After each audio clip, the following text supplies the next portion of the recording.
Hello. Bro, आज सुबह paper में तेरे बारे में एक आर्टिकल आया है, तस्वीरों का कहानी खोल। सही है सही है। सही है। और कहाँ है अभी तू? यार कुछ नहीं, बस घाट के किनारे आया था शॉर्ट्स लेने और खोई हुई कहानियाँ ढूंढने बस। सही है सही है, ढूंढ ले ढूंढ ले। चल चल चलो, कूल, बाय, सी या।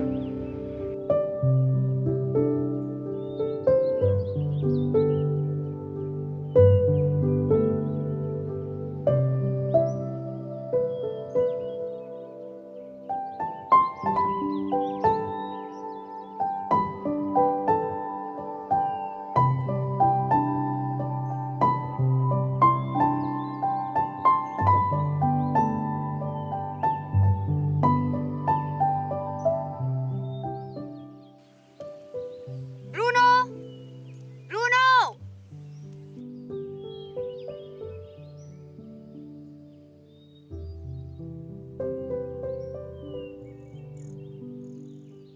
क्या ये आपका है?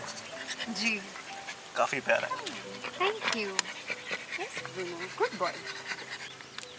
मैं अक्सर आता जाता रहता हूँ और मैंने इस वक्त इतनी सुबह यहाँ किसी को देखा नहीं है, और आप ऐसी पहली शख्स हैं जो मुझे यहाँ दिखी है इस वक्त। मैं भी आपसे यही कह सकती हूँ। अरे मेरी बात को आप गलत मत लीजिए। दरअसल मेरी लोगों से सवाल जवाब करने की एक बड़ी पुरानी आदत है। मैं एक सोशल मीडिया ब्लॉगर हूँ। मैं एक पेज चलाता हूँ ह्यूमंस ऑफ कलकत्ता करके, शायद आपने देखा हो। मुझे लोगों की कहानियाँ जानने और ज़माने के आगे बयान करने में अलग ही सुकून मिलता है। ये कहानियाँ हमारे आसपास ही होती हैं, बस हम इस पर तवज्जो नहीं देते हैं। तो मैंने सोचा कि क्यों ना इस सामाजिक काम का जिम्मा मैं ही उठा लूँ और ज़माने के आगे कहानियाँ पेश कर सकूँ। ओह, मैंने आपका पेज देखा है, मुझे काफ़ी अच्छा भी लगता है, पर मुझे ये नहीं पता था कि आप उस पेज को चलाते हैं। मैं यहाँ बचपन से आती जाती रहती हूँ। जब भी मेरी ज़िंदगी में कुछ ख़राब चलता है तो बस यहीं आती हूँ, पानी को बहते हुए देखती हूँ और इसी के साथ मेरे सारे गम बह जाते हैं। अरे वाह, ये तो बहुत खूबसूरत बात है। तो इसके मायने मैं ये समझूं कि अभी आपकी ज़िंदगी में कुछ ख़राब चल रहा था। चल रहा था, लेकिन आज मैं इस घाट का शुक्रिया अदा करने आई हूँ। तो अगर आपको एतराज़ ना हो तो क्या आप अपनी ये कहानी हमसे बांटेंगी?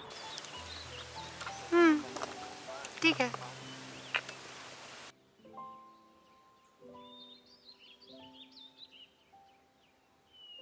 तो मैं कहाँ से शुरू करूँ? एकदम शुरुआत से। तो मेरी पैदाइश यहीं कोलकाता में हुई है। मेरा नाम हुमा है, मैं एक सॉफ्टवेयर इंजीनियर हूँ एंड आई एम मैरिड। अच्छा, और? बस और क्या, अब और क्या बताऊँ? यार मैं हर रोज़ यही कहानी सुनता हूँ। मुझे अपनी कहानी सुनाओ, जिस कहानी ने तुम्हें यहाँ लाने पे मजबूर कर दिया, तुम्हें तुम्हारा सुकून ढूंढने के लिए मजबूर कर दिया, वो कहानी। ओके, तो मैं 3 महीने से यहीं हावड़ा में अपने पेरेंट्स के साथ रह रही थी। उससे पहले कोलकाता में रहती थी अपने हस्बैंड के साथ, बट अब हम साथ में ही रहते हैं। इट्स बिन 3 मंथ्स, हम लोगों ने बात नहीं करी है, हम लोग मिले नहीं हैं। तो यही मसला चल रहा था मेरी ज़िंदगी में। 3 महीने कुछ ज़्यादा लंबा वक्त नहीं है। आई नो, बट शायद ये फासला ज़रूरी था, क्योंकि इन 3 महीनों में मैंने काफ़ी कुछ सीखा। जैसे पहले महीने में काफ़ी गुस्सा था, काफ़ी नाराज़गी थी। मतलब मुझे ऐसा लगता था कि वो ऐसा कैसे कर सकता है, मुझे तो उससे बात ही नहीं करनी थी। और फिर मेरा मिजाज भी काफ़ी चिड़चिड़ा सा हो रहा था, मेरा किसी से सीधे बात करने का मन ही नहीं करता था। और फिर जब दूसरा महीना आया तो गुस्सा भी ख़त्म हो गया। दूसरे महीने में सिर्फ रियलाइजेशन था कि what are my needs and what are my wants, कि मुझे ज़िंदगी में चाहिए क्या क्या और मेरी ज़रूरतें क्या क्या हैं।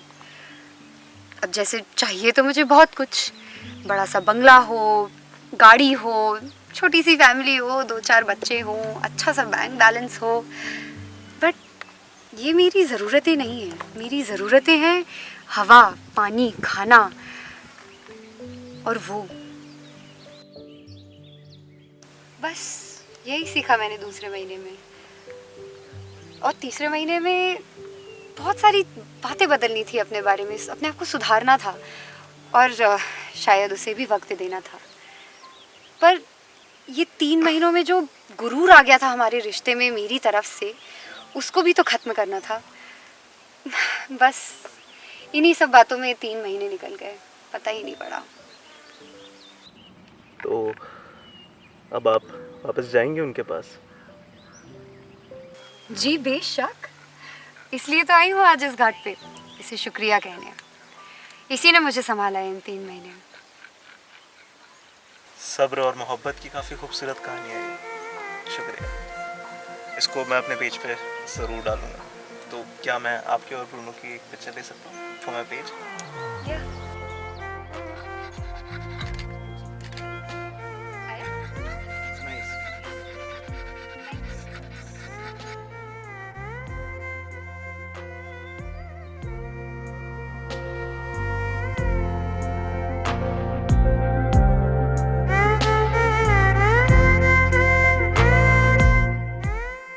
शाहिद,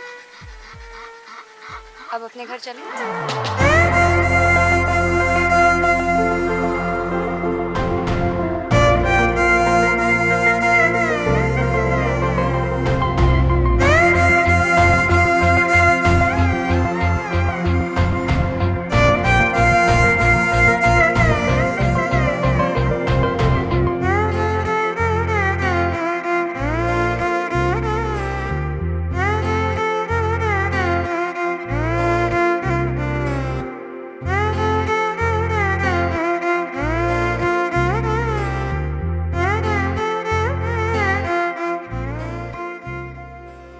सब्र और एतबार का हाथ थाम लो, रकीब बना के अपनी दास्तान यूं ही सुना दो।